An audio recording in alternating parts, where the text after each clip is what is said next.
Alright, we'll see if we can get a video of how this latch plate works. This hinge plate here comes down and ramps up over this little bevel and down into the notch. So when you can loosen this up, put the rudder in, put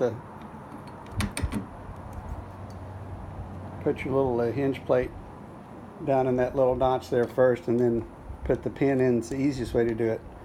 But if you're to be out sailing and you hit, oops, sorry about the finger, hit something hard, what happens is it pops up, and so you don't break your rudder. So there are adjustments on this screw that's forward and this wing nut that's on the top. What most people do now is they tighten it down, they get it set in there.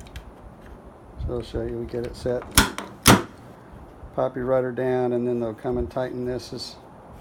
If they are heavy winds, they want a lot of screw tension. If it's lighter winds, you don't really care, but that's how it works. And then when you hit something, like say it pops out, pops back in. The other part I was talking about was this pin here. You can take it, and what we usually do is we'll go ahead and set that in place, put the hinge pin in, and then tighten. You'll raise your tiller up a little bit and then tighten the screw. That's the rudder releasing mechanism, patented 1953 for Alcort, that's used on their wooden Sunfish and their Sailfish series boats.